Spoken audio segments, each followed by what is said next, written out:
Hello, so a lot of people requested that I get one of these really weird Chinese gas masks. So, I'm going to get out and show you. Now, it appears to be primarily a copy of the Soviet MM1, but not entirely. So, you have to fit the straps yourself on this one by the look of it, so let's take those out. So, what you've got here, obviously, is the mask itself. The intake is there. You've got what looks like a voice diaphragm here, and the exhale valve is under there. Now, obviously looking at this is quite similar to a lot of the other masks that the sort of Chinese made. Now I'm just looking, it does have a Tissot tube system, and I can show you the inside of this mask quite easily without the straps on. So you can see the Tissots are under each eye bit there, so that's what your view would look like out of the mask, but obviously be aware that if you were looking through a mask yourself and not a camera, you don't see the middle bit, you just sort of get a bit of ghosting of the image. Now, I'm just trying to see if there's any dates or manufacture marks on here, but I can't see any, because there was, going back to sort of, I think the 50s or the 60s in communist China, they had a mask, and I'll have to look up the name, but it might have been the M63 or the M64, and it was basically a very close Chinese copy to the MM1, but as far as I'm aware, with that one, you know, it looked far closer to the MM1 than this did, but, you know, this is quite an interesting looking mask. Now thankfully it says size 2 on there, so this means this one might actually fit me, unlike a lot of these Chinese masks where they don't advertise the size and then when you get them they're in a completely random size. Now I'm going to have to wipe the insides of this out before we're using it as well, because you can probably see this is absolutely coated in talc. So that's not great. Now what I also got in here, and look, it was open, which is handy because that does not preserve the life of the filter, is another one of these Chinese refillable filters that don't particularly work at all. So this is a particulate and organic vapour level 1 filter. But obviously, like I said before with these, because of the volume of the filter, I would not trust them. Actually, this is better than the last one, because you might notice there's a bit of sponge there, so it's actually a better particulate filter. Now, without using some banana oil, I won't be able to tell if that's working, but what I will do is, once I've got the mask set up, I'm going to obviously put this on and test it with banana oil. I imagine this will fail, like the other one did. You know, if it was sealed, maybe it would have stood a chance, but the problem with these filters is I think the surface volume of the filter is just far too small. If you look there, you've only got really that much charcoal in it to actually work effectively, but we will see. So, I'm afraid I can't tell you what this mask is called. It says it's made in China, but that doesn't really tell us much, does it? So, yeah, unfortunately I have no idea what the model name of this mask is, because it's not even like it's one where, you know, it has a name like a load of numbers and letters or whatever, like a TF1 or something like that. It's just nameless. It was just like gas mask, protection, defense, painting, something like that. Its name, you know, like loads of keywords. Let's just have a look at the harness before I put it on. Now this is very similar to an MM1's harness. So it's very basic. It's 5-point head harness. I'm assuming this is the way you'd have it on, and this would be the back of it with the stitches so they don't brush into your head. But basically you'd obviously have that over and then each of these put in. So what I'm going to do now is, I've done videos on cleaning masks before, so I'm not going to bother showing you all the steps of this, but let's just have a look under this cover, if it will come off. No, that's on tight and it's going to cut my hands actually trying to unscrew it up. But if you look on the inside, I'm pretty sure, yeah, there's a plastic thing in there. So that's, yeah, that is a voice diaphragm. Then your exhale valve is there. So this voice diaphragm and exhale valve system is very similar, although it's plastic not metal, to like the things they put on the Finnish M61 V3 and a couple of the other M9 masks, where they kind of just had a plastic thing there rather than having the standard exhale valve on the front. Anyway, I'm going to clean it now, which is mostly going to be wiping it out with a damp cloth, and then we'll fit the straps off of camera, and then we'll go to actually having the mask ready to be presented. So I've wiped the majority of the talc away from inside the mask. There's still going to be a load there, and I've fitted the straps. Again, the strap system is very simple, but you know, if it's simple and works, that's good. So let's see if I can get the mask to fit me alright.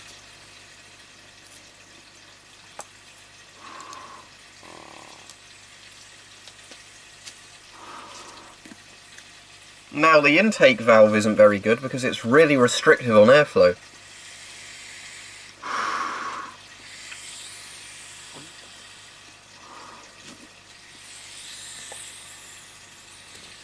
Without even installing a filter, it's hard to breathe through.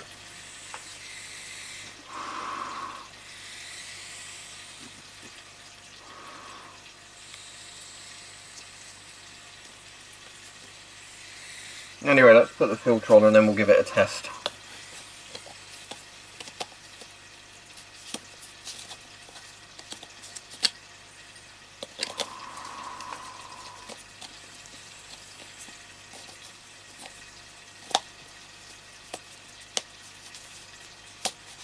If I can get the filter to go on, that is. There we go.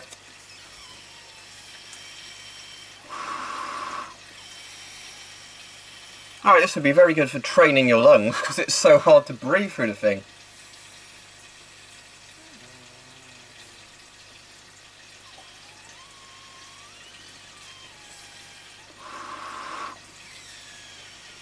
Well, this mask sort of auto pressure checks itself, doesn't it? Because look at this.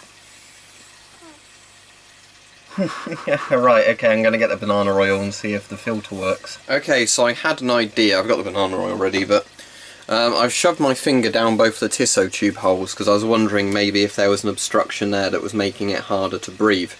Because basically, it definitely seems like a valve isn't opening properly or something's too compressed. Because it should not offer that much breathing resistance, you know, to a regular sort of setup. So anyway, let's get it back on. I have to probably undo the straps now to, let's see if I can do the conventional thing and just undo the bottom two straps. Or can I do it like a typical Soviet mask and put this over my head and then pull it down? Not really properly, but anyway, it's back on, so...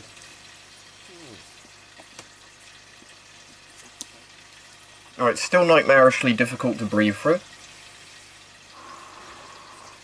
But let's see if this actual filter that comes with it works.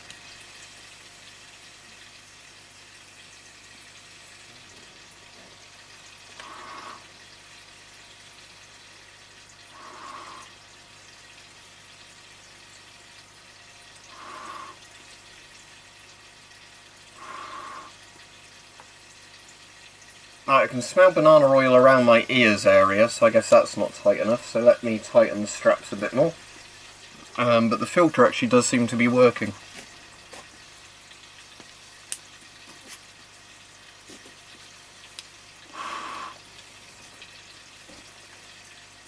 Let's try again. Amazingly, the filter works.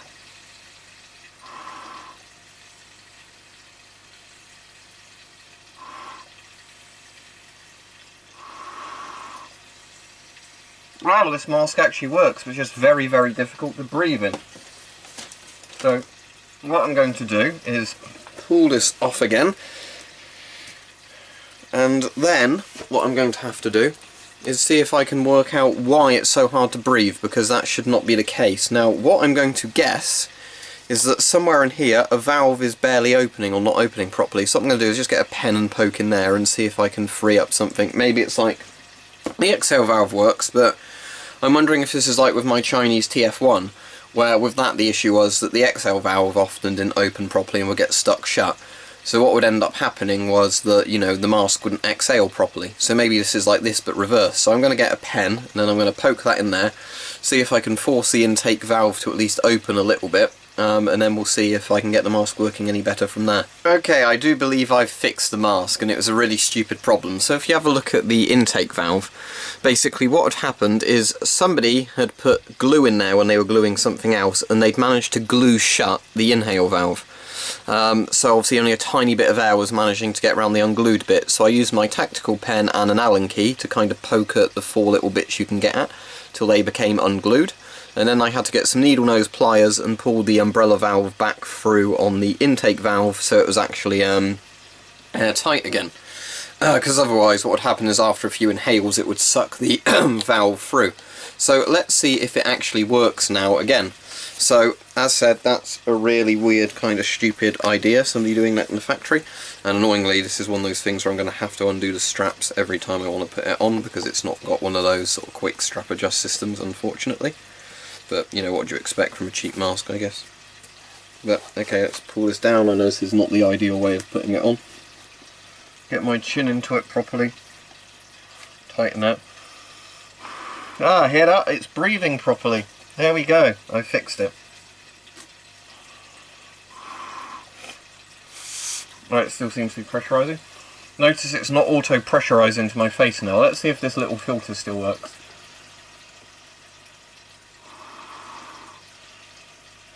No, as expected, this little filter still lets some organic vapour through. So what I'm going to do is to test if the mask is any good. Let's take that off. I can smell it a lot stronger, so don't get me wrong, if you're just doing a minor kind of paint spraying of a chemical that's not really harmful but just a bit irritant, these filters are probably actually alright. The issue is, obviously, it didn't come sealed and the surface area means it's so small. This will also give you very basic particulate protection as well. So if you were doing, you know, some sort of jobs, that would be fine. Now, down here somewhere, I have my Chinese hose. There we go. So let's make this look more like an MM1 by screwing in the hose.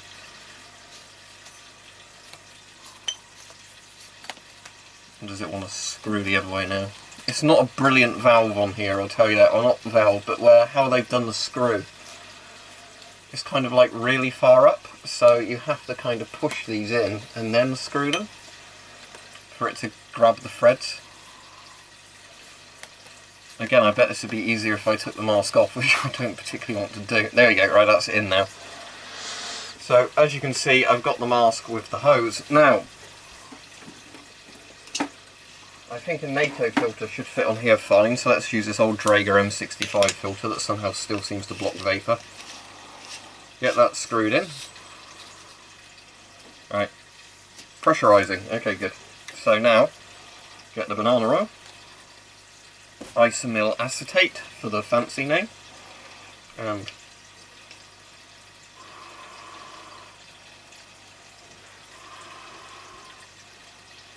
working perfectly. Okay, so now let me just check around the mask.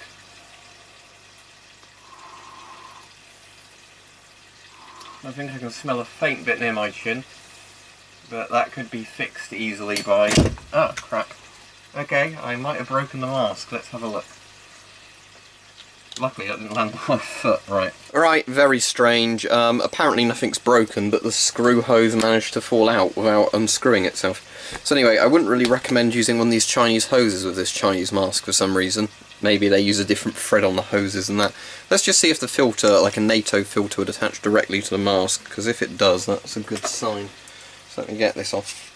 As I said, these Chinese hoses are normally quite good because they tend to be sort of normalised, where, you know, it does the job of like an FP5 filter as much as FP5 filters are better. But it does look like this NATO filter will screw in absolutely fine into this mask, so I don't want to over tighten it in case that then, you know, blocks it that way. Not blocks it, but, you know, it gets stuck on, because that's the last thing I want, this mask with a filter stuck to it. So anyway, let me get the strap loosened. Now it has one of those systems that means it should be quite easy to loosen the straps easily if you're using both hands, but unfortunately it's not. But I don't think this is an awful mask, other than the quality control issues, like somebody in a factory putting glue on your intake valve. This doesn't seem to be too bad actually, but then again, most of this is a Soviet MM1, and if you're Chinese and you're copying something made by the Soviets, it's going to probably work quite well. Anyway, let's get this back on. And tightened up.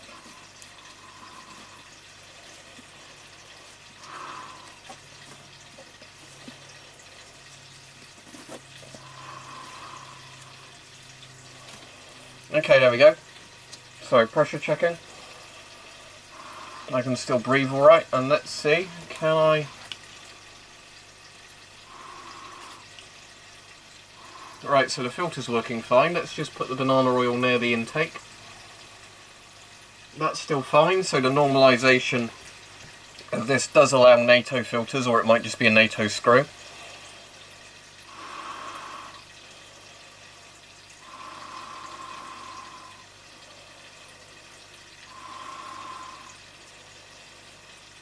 it's working absolutely fine. So there you go. This Chinese mask is not the most comfortable in the world. It tends to grip a bit by your Adam's apple, which I don't like. But I don't know how good the voice diaphragm is. I'll work that out when I'm editing the video. But as you can see, you can put your NATO filters directly onto the mask. You don't really want a really heavy one because that does pull the mask down a bit, but it's got a simple strap system that I don't think is going to break, at least.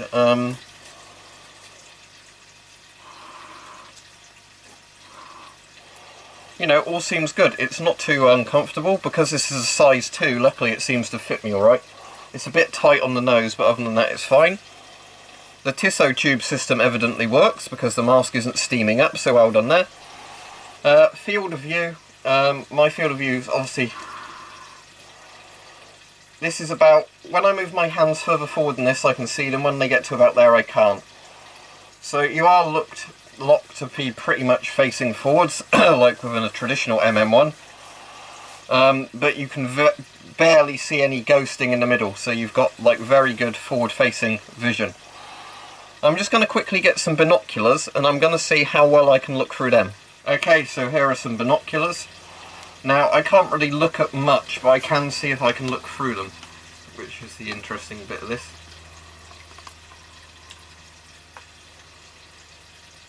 And yes, the good news is you can kind of look through binoculars alright. I don't think as well as you can with an actual MM1, but I can actually clearly see what I'm meant to be looking at with these. So, yeah, they work with binoculars as well, which is a good thing. It still retains the... because this is... you can see this is slightly bent, but if you do that, it's looking exactly forwards. So, yes, this does work with optics. There you can see the camera lens reflected in the eyepiece. But yeah, overall this seems to actually be a fairly competent mask now. But again, it's basically just a Soviet MM1 with some slight differences on it. You know, like the MM1 has a much more compact voice diaphragm and everything there as well, compared to this mask. Also, I'll point out this isn't the standard Chinese voice diaphragm, which is made from that thick bit of rubber like a drum skin. This is just like a very thin bit of plastic, so that's probably not as strong, but there we go. I'm just going to off camera look down the garden with the binoculars to get a good idea of how well they work. Well, the answer is not as good as an SHMS, as you could probably guess, but completely passable. So this would also work very well with rifle scopes. You'd be able to look down iron sights with this mask perfectly. Now the best bit about these is the price. I think they were just over £10 each, and that was with free postage. Now, as said, I wouldn't rate the filter for much. I'd make sure you get a new filter with it, but you can put 40mm NATO filters on it evidently, and they do work. Let's just try unscrewing this and re-screwing it in to prove it's not sort of horribly cross-threaded on. So there you go. That's it off, then put it back in and screw it back on. Just working out which way the screw goes again, because I have a feeling that's actually backwards on this mask. The only thing I don't like with the screw thread in this as well, like I said, is it's kind of hard to access, where it doesn't quite go where you expect it to go, but there we go, the filter's back on it. Now, I'd only recommend lightweight filters with this, because otherwise that adds a bit of drag to the mask down on your head. But this actually seems to be a fairly decent mask. So yeah, like I said, not loads I can complain about with this really. You've seen everything you get with it. It literally comes in a plastic bag. There's a bit of paper here, but I guess there's no instructions on this. This is just like tissue paper stuff. Hopefully not asbestos.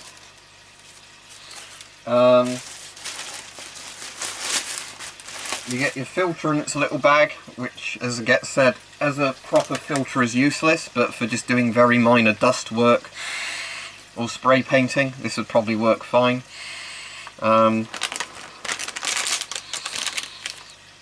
Again, no real information on the packet that I can read. But yeah, you could use this mask, you know, with filters and I guess a hose if you can get the hose to fit on properly. And then have a filter in a canister, like a bag, and that would be fine. The original MM1s were obviously designed to have the filter in a bag, so there's that. But yeah, as long as you use a lightweight filter with it, I don't think you'll have any problems with this mask. So yeah, I'll actually recommend it, which might surprise people. This mask may look a bit goofy, but I think it's actually a fairly good mask in terms of it, and I kind of like it. Looks very retro, doesn't it? Now, what I'll have to do in a minute, this won't be in the video, it's just, I think it's going to be me for my own interest. I'm going to look up whatever that mask was, like the Chinese M63 or M64, whichever one it was, which is like their MM1 clone. And I just want to have a look how close this looks to that. I think it's pretty much the same thing, but that has everything built into this system here. It doesn't have like that valve there as a separate entity. Although I could be wrong, because maybe when you see pictures of it, the hose being on there makes it look like the hose is attached to that bit. So maybe it is this exact mask. I don't know. But anyway, I like this thing because it reminds me of the Soviet MM1, which I like.